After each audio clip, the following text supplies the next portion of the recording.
Hello dear student, welcome back. तो अब हम पढ़ाएंगे डी फार्मा सेकेंड ईयर वालों का यूनिट फर्स्ट जो है बायोकेमिस्ट्री का, वो पढ़ाएंगे। तो चलिए बायोकेमिस्ट्री का यूनिट फर्स्ट देते हैं। तो बायोकेमिस्ट्री के फर्स्ट यूनिट में आपका पहला टॉपिक क्या है? Introduction of biochemistry. क्या है? इंट्रोडक्शन ऑफ बायोकेमिस्ट्री, मतलब कि बायोकेमिस्ट्री क्या होता है। अब जो मैं आपको समझाऊंगी ये सबसे इजी वे रहेगा आपको समझने के लिए, और आई थिंक इसको समझने के बाद आपको लिखने के लिए बहुत सोचना नहीं पड़ेगा। तो चलिए देखते हैं। जो बायोकेमिस्ट्री होता है बाबू, वो 2 वर्ड से बना है, बायो केमिस्ट्री। ठीक, अब आता है बायो मतलब क्या होता है। बायो एक तरीके से ग्रीक वर्ड है जिसका मतलब होता है लिविंग ऑर्गेनिज्म। बायो का मतलब होता है लिविंग ऑर्गेनिज्म। तो बायोकेमिस्ट्री 2 वर्ड से बना है। बायो मतलब होता है लिविंग ऑर्गेनिज्म, केमिस्ट्री मतलब होता है केमिकल रिएक्शन। केमिकल रिएक्शन या बोलो और केमिकल मोइटी। ठीक है, तो बायोकेमिस्ट्री जो होता है वो 2 वर्ड से बना है, बायो केमिस्ट्री। बायो मतलब होता है लिविंग ऑर्गेनिज्म, केमिस्ट्री मतलब होता है केमिकल रिएक्शन या केमिकल मोइटी। ठीक है, अभी ये जो इसका मतलब है, तो केमिकल मोइटी या केमिकल रिएक्शन ऑकरिंग इनसाइड, क्या मतलब? Chemical reaction occurring inside living organism. Occurring inside living organism मतलब कि जो ह्यूमन बींग्स होते हैं। लिविंग कौन है बाबू? जो हम लोग हैं, इंसान है, जानवर है, ये लोग तो लिविंग्स हैं। तो जो लिविंग ऑर्गेनिज्म हैं या ह्यूमंस हैं या एनिमल्स हैं, जो भी हैं, जो भी लिविंग ऑर्गेनिज्म है, उनके अंदर होने वाले केमिकल रिएक्शन को हम बोलते हैं बायोकेमिस्ट्री। तो केमिकल रिएक्शन जो लिविंग ऑर्गेनिज्म में होते हैं उसी को बोलते हैं बायोकेमिस्ट्री। ठीक है, chemical reaction occurring inside a living organism called biochemistry. अब अगर देखेंगे तो बायोकेमिस्ट्री 2 वर्ड से बना है। पहला वर्ड है बायोकेमिस्ट्री जो होता है वो 2 वर्ड से बना है। अब आपके दिमाग में आता है क्या?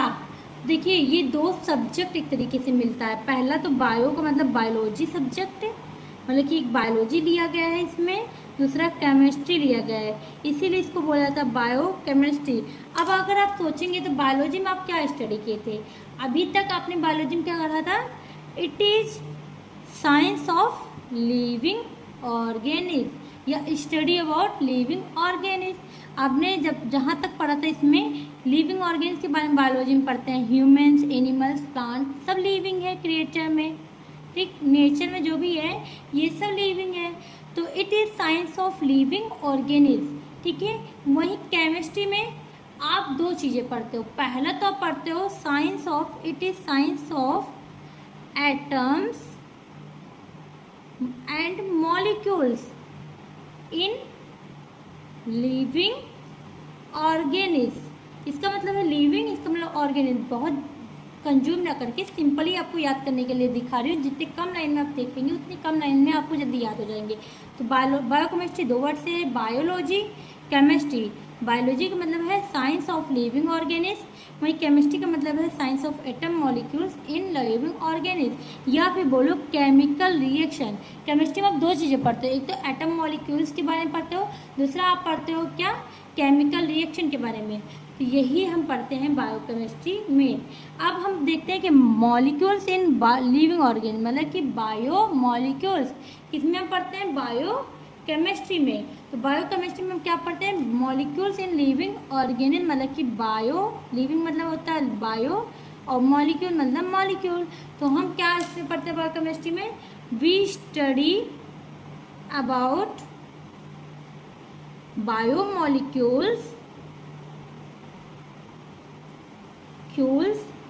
इन लिविंग इन बायोकेमिस्ट्री। हम बायोकेमिस्ट्री में लिविंग ऑर्गेनिज्म में पाए जाने वाले बायोमॉलिक्यूल्स के बारे में स्टडी करते हैं। हम बायोकेमिस्ट्री में क्या स्टडी करते हैं? तो बायोमॉलिक्यूल जो लिविंग ऑर्गेनिज्म में पाए जाते हैं या बायोकेमिस्ट्री में पढ़ते हैं। ठीक है, we study about biomolecules in biochemistry. ठीक है, तो बायोकेमिस्ट्री क्या है ये समझ में आ गया इंट्रोडक्शन कि अभी इंट्रोडक्शन और लंबा है। बायोकेमिस्ट्री 2 वर्ड से है। बायोकेमिस्ट्री, बायो मतलब लिविंग ऑर्गेनिज्म, मतलब कि जो लिविंग है क्रिएचर में, ह्यूमन्स, एनिमल्स।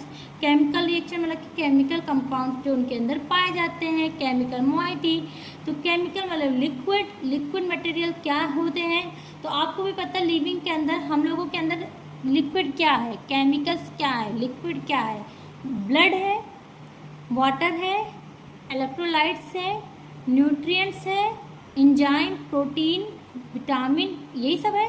तो यही सब बायोकेमिस्ट्री में हमको स्टडी करना है। तो chemical reaction occurring inside living organism called biochemistry, या बोलो बायोकेमिस्ट्री 2 वर्ड से बना, बायोलॉजी एंड केमिस्ट्री, मतलब कि बायोकेमिस्ट्री एक तरीके से केमिकल प्रोसेस होता है लिविंग ऑर्गेनिज्म का। या फिर इसका दूसरा डिफिनेशन आप कह सकते हो, biochemistry is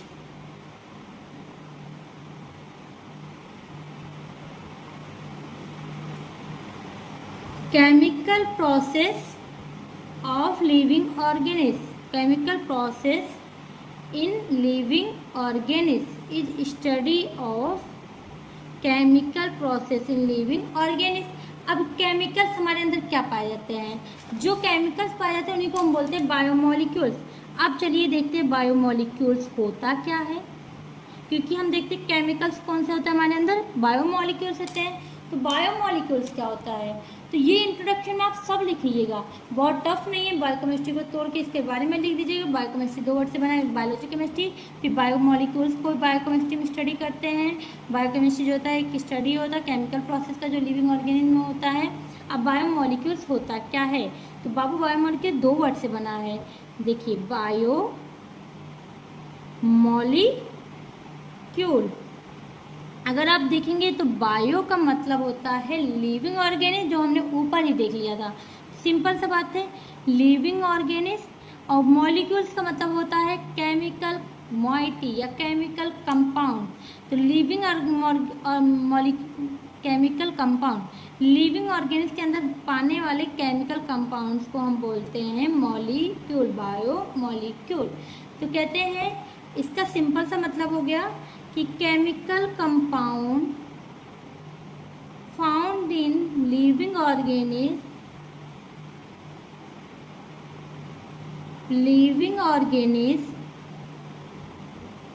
called biomolecules. Biomolecules, ये याद करना आसान है ना। अब ये टफ भी नहीं है, आपको आ गया। यहाँ से होता है इंट्रोडक्शन ख़त्म, लेकिन अब मैं बायोमोलिक्यूल्स का एक स्टैंडर्ड डिफिनीशन याद कराऊंगी, जो सुन के आपको सब कुछ पता चल जाएगा इसके बारे में एक डिफिनीशन से। तो चलिए सबसे पहले ये देखते हैं, बायोमोलिक्यूल 2 वर्ड से बना है। बायो मतलब लिविंग ऑर्गेनिज्म, मॉलिक्यूल मतलब केमिकल कंपाउंड। तो जो केमिकल मतलब कि केमिकल्स हमारे बॉडी के अंदर पाए जाते हैं, या बोलो कि जो लिक्विड मटेरियल है केमिकल कंपाउंड हमारे लिविंग ऑर्गेनिज्म पाए जाते हैं, वही होते हैं बायोमोलिक्यूल। अब इसका ये डिफिनीशन आपके लिए और आसान हो जाएगा, इससे भी ज़्यादा। डिफिनीशन ये होता है कि बायोमोलिक्यूल जो होता है वो होता है organic molecule, is organic molecule. Organic क्या होता है, अगर आपने ऑर्गेनिक केमिस्ट्री पढ़ा होगा तो आपको पता होगा ऑर्गेनिक वो जिसके स्ट्रक्चर में पाया जाता है कार्बन। तो इज ऑर्गेनिक मॉलिक्यूल्स, एक तरीके से ये ऑर्गेनिक मॉलिक्यूल्स था, क्योंकि इसके स्ट्रक्चर में हमको क्या मिलता है, कार्बन मिलते हैं। तो बायोमोलिक्यूल्स इज ऑर्गेनिक मॉलिक्यूल्स किस में पाए जाते हैं, तो प्रोड्यूस्ड इन लिविंग ऑर्गेनिज्म, ये हमारे लिविंग ऑर्गेनिज्म पाए जाते हैं, चाहे एनिमल हो चाहे ह्यूमन्स हो। तो ये एक तरीके से लिविंग ऑर्गेनिज्म में पाए जाते हैं, प्रोड्यूस्ड इन लिविंग ऑर्गेनिज्म में, ठीक है। तो बायोमोलिक्यूल्स एक तरीके से ऑर्गेनिक मॉलिक्यूल्स है जो कि लिविंग ऑर्गेनिज्म में होते हैं। इसके अंदर क्या होता है, तो इंक्लूड करता है ये लार्ज पॉलीमर को। भाई पहले से पता बायो मतलब लिविंग है, तो लिविंग ऑर्गेनिज्म पाया जाएगा large polymer and large chemical compound, ठीक है, लार्ज केमिकल मॉलिक्यूल्स, ठीक। अब ये बनता किससे है, दिस कंपोज्ड ऑफ, ये बनता है, पहली बात तो आपको पता है ये ऑर्गेनिक है, तो ये किससे बना होगा, कार्बन, हाइड्रोजन, नाइट्रोजन, ऑक्सीजन, इस तरीके से इन सभी से बनाते हैं। इसका मतलब ETC लिख देते हैं, मतलब कि कार्बन, हाइड्रोजन, नाइट्रोजन, ऑक्सीजन, इन सभी चीज़ों से बायोमोलिक्यूल्स बनता है। अब हमारे बॉडी में ऐसा कौन सा लिक्विड चीज़ होता होगा जो carbon, hydrogen, oxygen, nitrogen in सभी से बनता है? तो बहुत दूर नहीं सोचिए, तो कार्बोहाइड्रेट है ना, प्रोटीन है, लिपिड है, इन सभी के स्ट्रक्चर में आपको कार्बन, नाइट्रोजन, हाइड्रोजन में से कुछ ना कुछ तो मिल ही जाएगा। तो क्या है? Compose of carbon, hydrogen, nitrogen. Example, अब बायोमोलिक्यूल्स के एग्जाम्पल अब याद करना आसान हो जाएगा आपके लिए। पहला तो कार्बोहाइड्रेट लिख लीजिए, प्रोटीन लिख लीजिए, आप कुछ भी खाइए, कहीं ना कहीं बायोमोलिक्यूल्स तो मिलता ही है ना लिविंग ऑर्गेनिज्म में। भाई कुछ भी हम खाते हैं कार्बोहाइड्रेट बनना ही बनना है, प्रोटीन बनना है, लिपिड बनना है, तो इतने मतलब ETC मैं लिख दे रही हूँ, आपको मन करे protein, vitamin, enzyme, nucleic acid, ये सब पढ़ते हैं। ठीक, तो बायोकेमिस्ट्री का अब होता है यहाँ से कंप्लीट। एक पेज में है, इसका इंट्रोडक्शन बहुत आसान है। बायोकेमिस्ट्री 2 वर्ड से बना है। Biochemistry living organism, chemical compound पाए जाते हैं जो लिविंग ऑर्गेनिज्म में। फिर आता है बायोलॉजिक केमिस्ट्री, फिर इधर देखते हैं कि बायोमोलिक्यूल्स की स्टडी हम बायोकेमिस्ट्री में करते हैं। बायोमोलिक्यूल्स क्या हैं? तो बायोमोलिक्यूल 2 वर्ड से बना, बायो और मॉलिक्यूल। बायो मतलब लिविंग ऑर्गेनिज्म, मॉलिक्यूल मतलब केमिकल कंपाउंड। तो जो लिविंग ऑर्गेनिज्म के अंदर केमिकल कंपाउंड्स पाए जाते हैं उसी को बोलते हैं बायोमोलिक्यूल। तो केमिकल कंपाउंड, फाउंड मतलब पाना, इन में लिविंग ऑर्गेनिज्म, लिविंग ऑर्गेनिज्म में जो केमिकल कंपाउंड पाए जाते हैं उन्हीं को बोलते हैं biomolecules. Biomolecules is organic molecules, एक तरीके से ये ऑर्गेनिक क्योंकि इसमें कार्बन होते हैं, ये प्रोड्यूस होते हैं लिविंग ऑर्गेनिज्म में। इसमें large polymer, large chemical molecules पाए जाते हैं। ये कार्बन, नाइट्रोजन, हाइड्रोजन के स्ट्रक्चर रखते हैं। कार्बन, कार्बोहाइड्रेट, प्रोटीन इसके एक एग्जाम्पल हैं। ठीक, इस तरह बहुत है, लिपिड है, विटामिन है, न्यूक्लिक एसिड सब है। अब अगला टॉपिक हम क्या पढ़ेंगे? Scope of biochemistry. क्या पढ़ेंगे? स्कोप ऑफ बायोकेमिस्ट्री, मतलब कि अगर हम बायोकेमिस्ट्री की स्टडी करते हैं या हम बायोकेमिस्ट्री को लेकर लाइफ में आगे बढ़ना चाहें तो हम क्या बन सकते हैं या इससे हम आगे लाइफ में क्या क्या कर सकते हैं, उसी को बोलते हैं स्कोप ऑफ बायोकेमिस्ट्री। ठीक है, ये बहुत आसानी, ये बहुत टफ नहीं है। तो देखिए कुछ स्कोप है जिसको पहले आप लिख लीजिए, फिर इसके बारे में मैं आपको समझा दूंगी, जिसके बारे में आप अपने मन से 2-3 लाइन लिख लीजिएगा। बहुत ज़्यादा टफ नहीं है इसके स्कोप। देखिए बायोकेमिस्ट्री के जो स्कोप हैं ये बहुत सारे हैं। जैसे पहला तो आप लिख लीजिए ड्रग के बारे में, कि इसका ड्रग में क्या काम है, हमारे दवा बनाने में इसका क्या क्या स्कोप होता है, क्या क्या काम होता है। तो पहली बात तो ड्रग की डिज़ाइन करने में, ड्रग डिज़ाइन एंड डेवलपमेंट, कोई भी नई दवा को बनाने के लिए ये यूज़फुल होता है। ठीक है, ड्रग डिज़ाइन करने के लिए, ड्रग डेवलपमेंट करने के लिए। दूसरा स्कोप इसका होता है ड्रग के मेटाबॉलिज्म में, ड्रग मेटाबॉलिज्म में। ठीक, मेटाबॉलिज्म में आप दोनों पढ़ते हो, कैटाबॉलिज्म, एनाबॉलिज्म, लेकिन ये वहाँ का नहीं है, वो फूड का मेटाबॉलिज्म, एनाबॉलिज्म नहीं, यहाँ पे ड्रग का मेटाबॉलिज्म हम यहाँ पर पढ़ते हैं।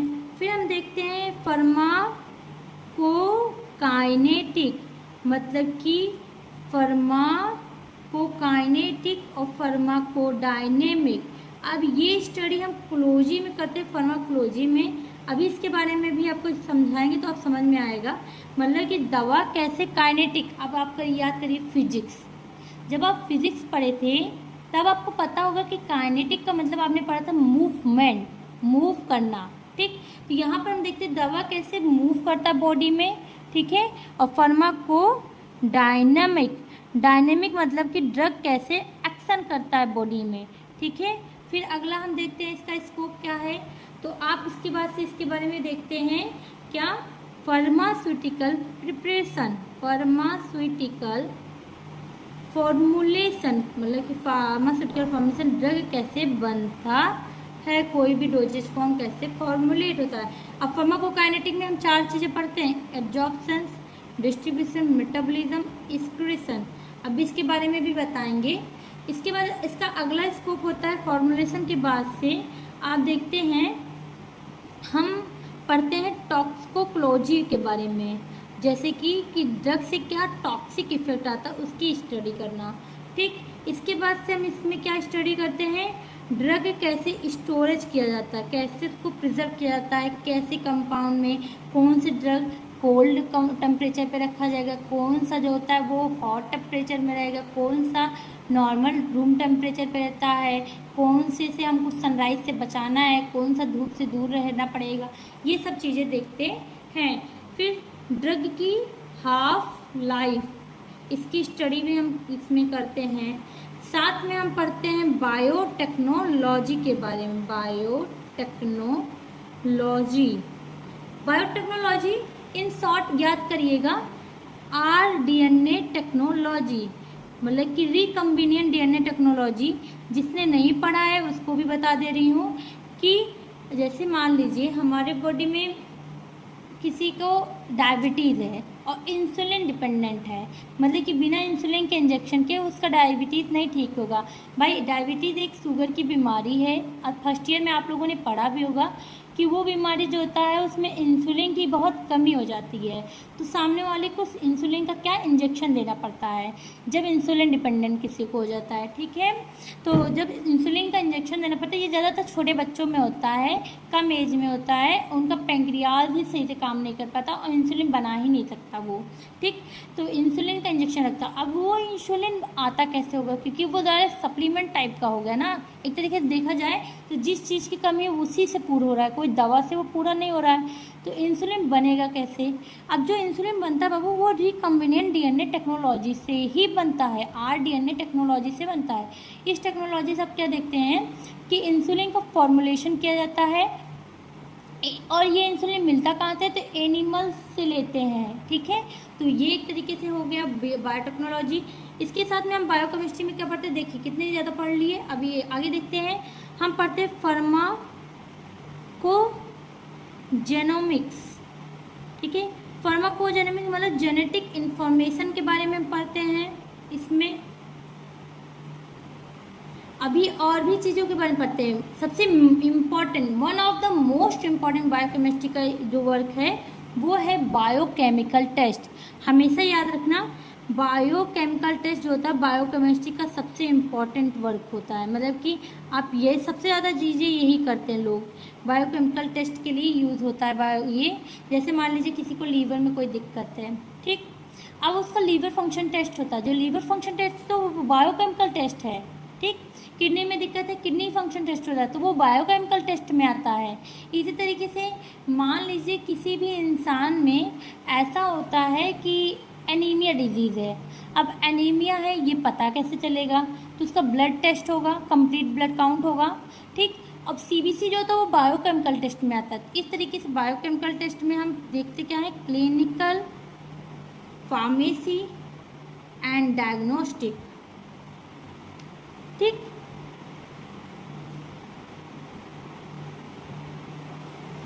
ठीक, अगला देखते हैं स्कोप क्या है। तो अगला स्कोप है इसका ड्रग कॉन्स्टिट्यूशन, मतलब कि दवा किस चीज़ों से बनता है।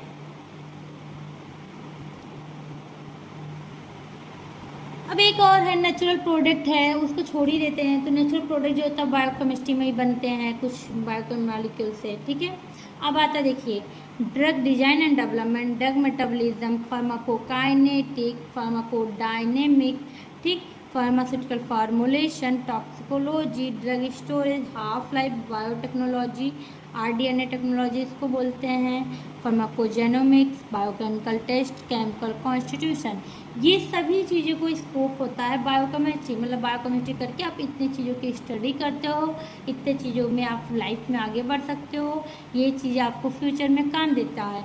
ये हैं इसके स्कोप्स। ठीक है, अब हम इनके बारे में समझते हैं, चलिए।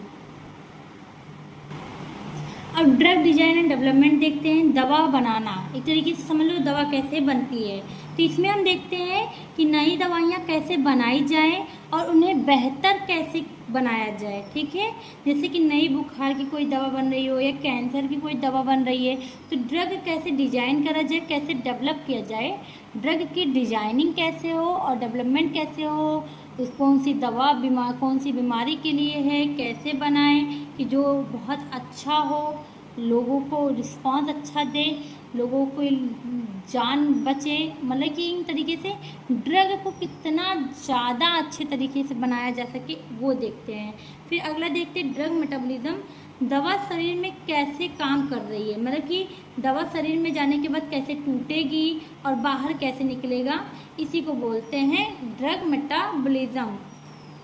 जैसे कि पैरासीटामोल खाने के बाद लीवर उससे प्रोसेस करता है और मेटाबॉलिज्म करता है, तो वही चीज़ें हैं कि ड्रग कैसे मेटाबॉलाइज होगा, टूटेगा और बॉडी से बाहर निकलेगा एक्सक्रीशन के थ्रू। ठीक है, अब आता है फार्माकोकाइनेटिक।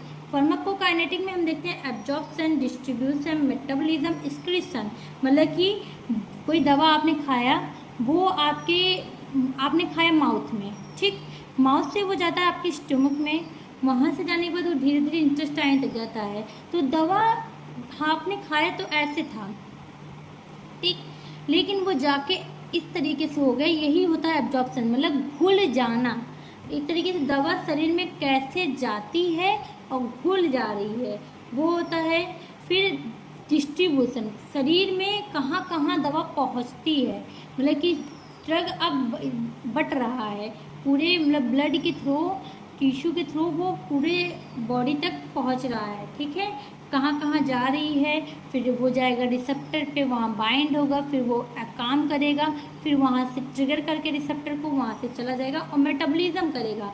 अब मेटाबॉलिज्म में हम देखते हैं शरीर दवा को कैसे तोड़ता है, मतलब कि जो दवा है वो कैसे एकदम टूट के और बॉडी से एक्सक्रीशन के थ्रू बाहर निकलेगा। तो एक्सक्रीशन में हम देखते हैं दवा शरीर से कैसे बाहर निकलती है। कभी कभी आप वॉशरूम जाते हो तो उसके थ्रू निकलता है, किसी किसी के स्वीट ग्लैंड से, मतलब कि पसीने से बदबू आते है उससे निकलता है, किसी किसी में क्या होता है वो स्टूल, मतलब कि फ्रेश होने जाता है, स्टूल निकलता है उसके कलर से निकलता है। तो डिफरेंट तरीके से दवा निकलता है।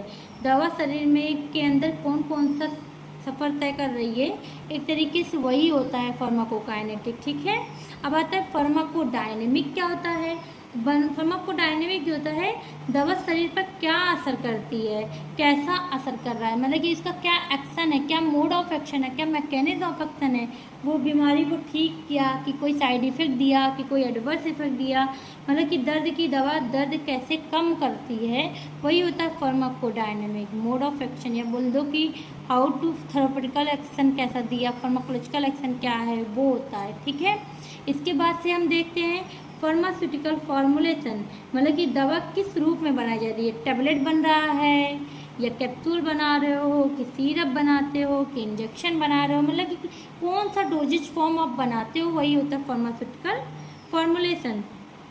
फिर आता है टॉक्सिकोलॉजी। क्या होता है, तो टॉक्सिकोलॉजी एक तरीके से जान लो पॉइजन, एक तरीके से जहरीला पदार्थ है। ठीक है, जो दवा के साइड इफेक्ट को पढ़ता है, जिसमें हम स्टडी करते हैं कि दवा से क्या टॉक्सिक इफेक्ट, साइड इफेक्ट या कौन सी पॉइजनस सब्सटेंस में है, उसको स्टडी करते हैं। तो ज़्यादा दवा खाने से क्या नुकसान होगा, टॉक्सिकोलॉजी में इसकी भी स्टडी हम करते हैं। ठीक है, अगला हम देखते हैं दवा की स्टोरेज कैसे होती है, मतलब कि दवा को सही तरीके से कैसे रखा जाता है। ठीक है, कि कुछ दवाइयाँ जैसे फ्रिज में रखी जा रही हैं, कुछ रूम टेम्परेचर पे रखे जाते हैं, कहीं कमरे के अंदर रखे जाते हैं, तो उसको लिखा रहता है ना कि किस तरीके से कौन सा ड्रग रखना है, तो उसकी स्टडी भी हम बायोकेमिस्ट्री में ही करते हैं। फिर अगला हम देखते हैं हाफ लाइफ, मतलब कि दवा का असर शरीर में कितने देर तक होता है, उसी को बोलते हैं हाफ लाइफ। मतलब कि अगर किसी दवा की हाफ लाइफ 6 घंटा है तो 6 घंटे बाद उसकी मात्रा अधिक रह जाती है, मतलब आधी हो जाती है। जैसे मान लीजिए कि ये कोई दवा है, इसका हाफ लाइफ है 6 घंटा, ठीक, तो 6 घंटे के बाद उसकी मात्रा जो होगी उसकी आधी हो जाएगी, तो वही होता है हाफ लाइफ। ठीक, अब बायोटेक्नोलॉजी या आरडीएनए टेक्नोलॉजी क्या होता है, तो डीएनए की मदद से एक नई दवाइयाँ या वैक्सीन का बनाना, जैसे इंसुलिन या कुछ वैक्सीन भी जो होता है वो बायोटेक्नोलॉजी से बनता है, जो मैंने ऑलरेडी समझा दिया आपको। फिर आता है फार्माकोजेनोमिक्स। फार्माकोजेनोमिक्स मतलब हर व्यक्ति के जीन्स के अनुसार दवा का असर अलग अलग हो सकता है। ठीक है, एक ही दवा किसी पर जल्दी असर कर देता है, किसी पे धीरे असर करता है, तो वो फार्माकोजेनोमिक्स में स्टडी करते हैं कि अलग अलग बॉडी के हिसाब से अलग अलग तरीके से कुछ कुछ दवाइयाँ काम करती हैं। मतलब हर व्यक्ति के जो जीन्स होते हैं, जेनेटिक मटेरियल होते हैं, जेनेटिक इन्फॉर्मेशन होते हैं या जीन्स होते हैं, जैसे मतलब कि जो फादर मदर से मिलता है उसके अनुसार उसका दवा असर करता है। ठीक है, फिर बायोकेमिकल टेस्ट में हम देखते हैं ब्लड शुगर टेस्ट, या बोल दो ब्लड शुगर टेस्ट करते हैं, लीवर फंक्शन टेस्ट या किडनी फंक्शन टेस्ट, हर तरीके के जो टेस्ट होता है वो इसमें बायोकेमिकल टेस्ट में आता है। फिर अगला हम देखते हैं ड्रग कॉन्स्टिट्यूशन, या इसी को बोलते हैं ड्रग कंपोजिशन। ड्रग किससे मिलकर बना है, ठीक है। ड्रग कंपोजिशन, याद रखना कि दवा किन किन केमिकल पदार्थों से बनी है, ड्रग किससे बन रही है, इसी को हम बोलते हैं ड्रग कंपोजिशन। मतलब कि आपको ड्रग की इन सभी चीज़ों की स्टडी को ही बोलते हैं, बायोकेमिस्ट्री में हमको पढ़ना रहता है। अगर आपने ध्यान दिया होगा तो इसमें हमने क्या क्या स्टडी किया कि कोई नई दवा कैसे बन रही है, वो कैसे शरीर में कैसे काम करेगी, कैसे मेटाबॉलिज्म होगा, उसका क्या क्या साइड इफेक्ट, क्या क्या टॉक्सिक इफेक्ट होगा, उससे क्या क्या टेस्ट होता है, क्या क्या टेक्नोलॉजी से कैसे बनेगा ड्रग, ये सब स्टडी हमने इन शॉर्ट सारी चीज़ें इसमें की है। तो ये चीज़ आपको बहुत अच्छे से समझ में आ गया होगा कि ड्रग फार्मास्यूटिकल केमिस्ट्री या बायोकेमिस्ट्री में क्या क्या कैसे होता है। बायो फार्मास्यूटिकल क्यों बोला मैंने, क्योंकि इसमें हमने ड्रग की स्टडी की।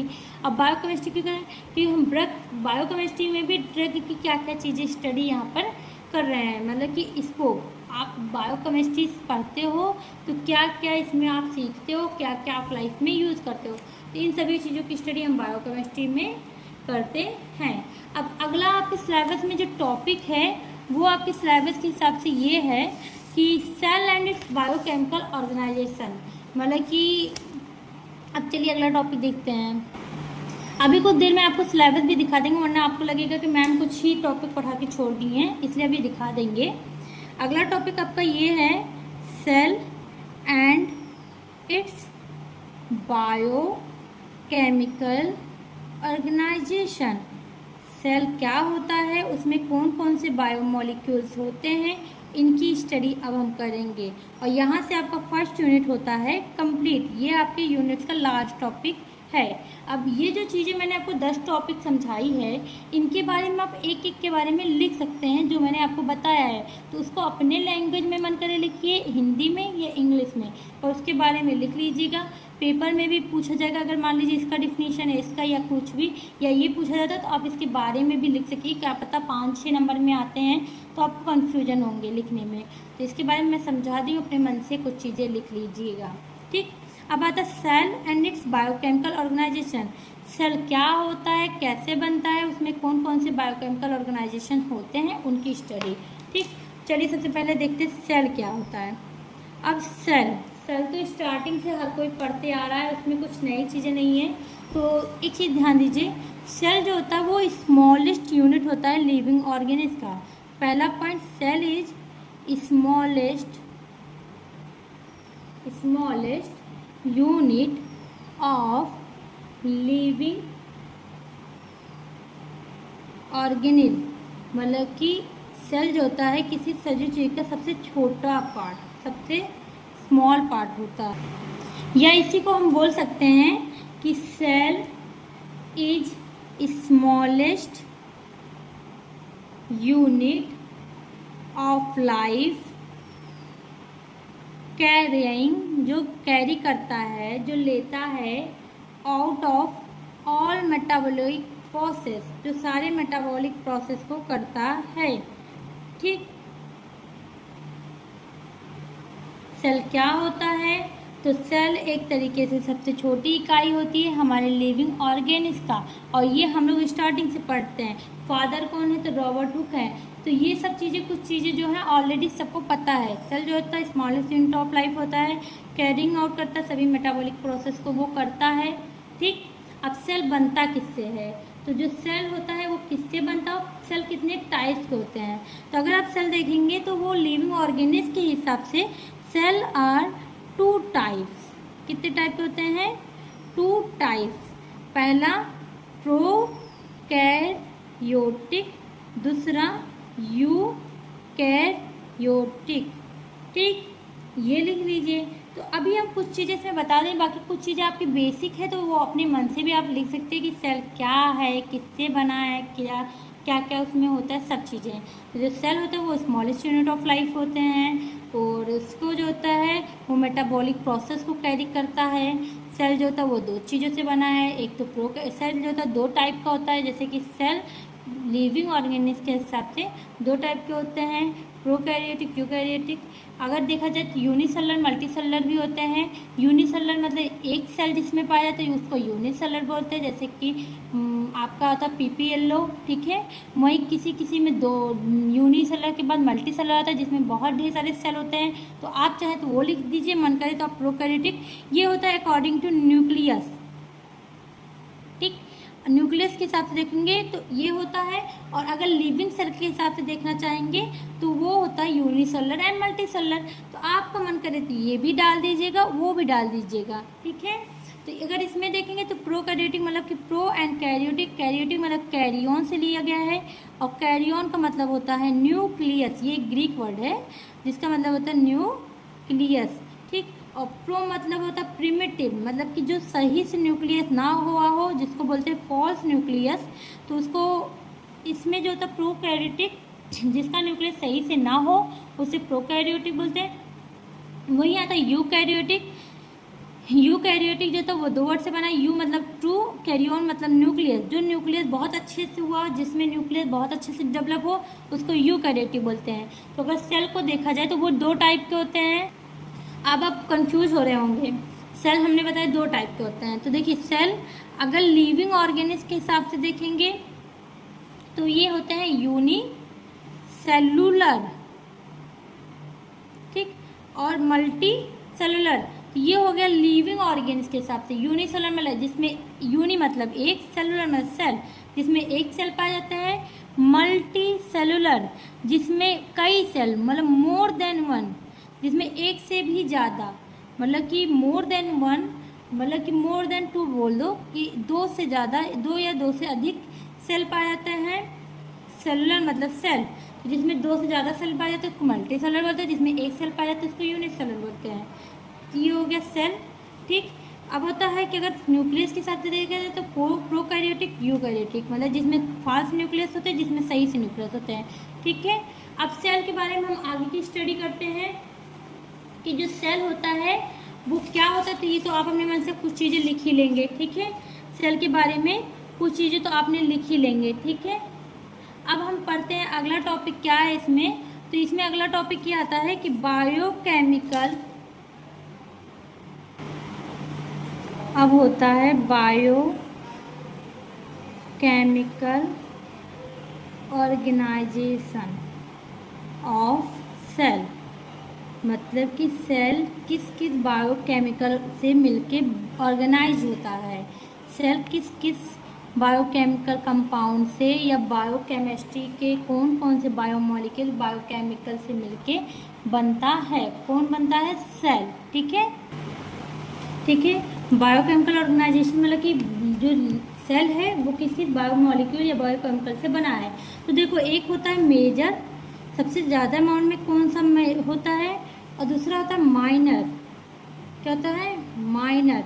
तो कोई भी लिविंग सेल में सबसे ज़्यादा मेजर अमाउंट में क्या पाया जाता है, किसी भी ह्यूमन्स में या लिविंग सेल में मेजर अमाउंट में क्या पाया जाता है और कम अमाउंट में क्या पाया जाता है। तो ज़्यादा अमाउंट में अगर आप देखेंगे तो कुछ भी आप खाइए, दाल चावल रोटी सब्जी, इवन नाश्ता खाइए, पिज्ज़ा खाइए, कोई भी नाश्ता खाइए, सब चीज़ खाने से सबसे ज़्यादा अमाउंट में आपको क्या मिलता है, या तो कार्बोहाइड्रेट मिलता है, ये ज़्यादा अमाउंट में सेल में पाया जाता है, बनता है। तो कार्बोहाइड्रेट, फिर प्रोटीन, लिपिड, ये सब ज़्यादा अमाउंट में होते हैं ना, लिपिड या बोलो न्यूक्लिक एसिड, आयंस, ठीक है, इलेक्ट्रोलाइट्स, फिर वाटर, सब कुछ ETC, ठीक। ये ज़्यादा अमाउंट में पाए जाते हैं। और कम अमाउंट में क्या होते हैं, तो अगर देखा जाए कम अमाउंट में, माइनर अमाउंट में क्या होते हैं, तो माइनर अमाउंट्स में जो होते हैं इसी को बोलते हैं, दूसरा नाम होता है cellular organelles, cellular organelles and their role. Cellular organism कौन कौन से होते हैं, उनके क्या काम होते हैं। तो इसमें जो होते हैं वो देख लीजिए। इसमें तो पहला होता है प्लाज्मा मेम्ब्रेन, मतलब कि सेल मेम्ब्रेन बोलो या प्लाज्मा मेम्ब्रेन बात एक ही है। ठीक है, ठीक। दूसरा क्या होता है, तो आप दूसरा देखेंगे तो न्यूक्लियस, तीसरा देखेंगे तो माइटोकॉन्ड्रिया, चौथा देखेंगे तो एंडोप्लाज्मिक रेटिकुलम,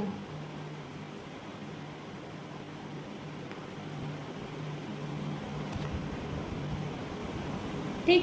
पांचवा देखेंगे तो गोल्गी बॉडी। ठीक है, अब इसी की तरह आप और भी लिख लीजिए, साइटोप्लाज्मा, जो भी मन करे सब लिख दे रही हूँ, ईटीसी। अब सेल के अंदर जो जो चीज़ें पाई जाती हैं ये सब, तो देखा जाए सेलुलर ऑर्गेनिक सेल किससे बनता है, तो देखा जाए तो उसके सेल मेम्ब्रेन है, न्यूक्लियस है, माइटोकॉन्ड्रिया है, एंडोप्लाज्मिक रेटिकुलम है, गोल्गी बॉडी है, साइटोप्लाज्मा है। माइनर के बाद मेजर अमाउंट में देखेंगे तो आता carbohydrate, protein, lipid, nucleic acid, ions, water, ये सब होता है। ठीक, तो बायोकेमिकल ऑर्गेनाइजेशन ऑफ सेल में कि ये सब क्या होते हैं। अब एक चीज़ जान लीजिए, आपको पहले हेडिंग डालना है मेजर्स का, फिर आप कार्बोहाइड्रेट क्या होता है, प्रोटीन क्या होता है, लिपिड क्या होता है, इसके बारे में दो दो लाइन लिख दीजिए। न्यूक्लिक एसिड क्या होता है उसके बारे में लिख दीजिए। आयंस क्या है, वाटर क्या है, ये लिख दीजिए। फिर माइनर में सेल मेम्ब्रेन, न्यूक्लियस। अब इसके बारे में एक बार आपको समझा दे रही हूँ जो आपको लिखना है, बाकी मैं समझा दी हूँ। अब इसके बारे में आप अपने मन से 2-4 पन्ना लिख सकते हैं। जैसे पहला मेजर अमाउंट में कार्बोहाइड्रेट पाया जाता है, तो वो कार्बोहाइड्रेट जो होता है बाबू, वो हम कुछ खाते हैं तो कार्बोहाइड्रेट्स मिलता है। अब वो जो होता है कार्बन, हाइड्रोजन, ऑक्सीजन से मिलता है। तो अगर आप देखेंगे इन शॉर्ट जो कार्बोहाइड्रेट होता है वो में उसमें कार्बन, हाइड्रोजन, ऑक्सीजन होता है।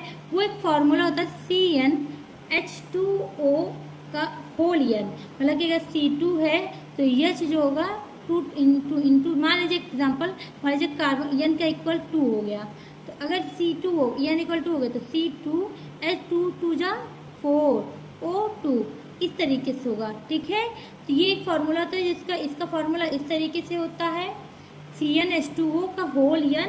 ठीक है, ये होता है कार्बोहाइड्रेट का फॉर्मूला। अगर आप देखेंगे तो इसमें होता है पॉलीहाइड्रोक्सी, मतलब ढेर सारा हाइड्रोक्सी होता है। पॉलीहाइड्रोक्सी होता है किसका, ऑफ एल्डिहाइड एंड कीटोन और कीटोन। ये ऊपर की बातें बता रही कि कार्बोहाइड्रेट है क्या, कार्बन, हाइड्रोजन, ऑक्सीजन से बनता है। CnH2O का होल एन का इसका फॉर्मूला होता है पॉलीहाइड्रोक्सी ऑफ एल्डिहाइड और कीटोन होता है। एल्डिहाइड CHO होता है, ketone C double bond O होता है। ठीक है, इसमें ग्लाइकोसाइडिक बॉन्ड होता है, ठीक। ये जो होता है ये 3 टाइप के होते हैं, 3 टाइप्स के होते हैं। एक तो होता है मोनो, ठीक है, एक होता है डाई, मतलब कि अगर देखा जाए तो मोनो जो होता है कार्बोहाइड्रेट का, जो मोनो होता है उसमें एक ही कार्बन होता है, एक ही कार्बोहाइड्रेट पाया जाता है। ठीक है, डाई, ओलिगो, पॉली। ठीक है, ये सब तो एक नॉर्मली बता दी। इसी तरीके से आप प्रोटीन के बारे में लिखिए कि प्रोटीन जो होता है वो अमाइनो एसिड को ढेर सारा मिलके प्रोटीन बनता है। इस तरीके से बोला जाए तो ये पॉलीमर ऑफ अमीनो एसिड होता है। सेल इन्वॉल्व होता है, एक या एक से ज़्यादा प्रोटीन इसमें पाए, मतलब जो होता है इसमें एक से ज़्यादा अमीनो एसिड ढेर सारा मिलते हैं और बनाते हैं प्रोटीन। ठीक है, इसमें पॉलीपेप्टाइड बॉन्ड होते हैं। इस तरीके से लिपिड भी होता है। ऐसे ही सारी चीज़ें पढ़ लीजिए। न्यूक्लिक एसिड DNA RNA से मिलकर बनता है। वाटर्स क्या, आयंस क्या है। ठीक, इसी तरीके से आप सेल मेम्ब्रेन के बारे में लिख सकते हैं, nucleus, mitochondria, endoplasmic reticulum, Golgi body, cytoplasma. Cell के अंदर ये सब पाया जाता है। कोई ये लिपिड, प्रोटीन, इन कार्बोहाइड्रेट, इन सभी से बनता है। न्यूक्लियस में DNA RNA होता है। इन सभी के बारे में आप पढ़ लेते हैं। ठीक है, तो इनके बारे में आप ब्रीफ में नोट्स बना लीजिएगा, इनके बारे में बहुत ज़्यादा एक्सप्लेन कर दीजिएगा और यहाँ से आपका फर्स्ट यूनिट होता है कवर।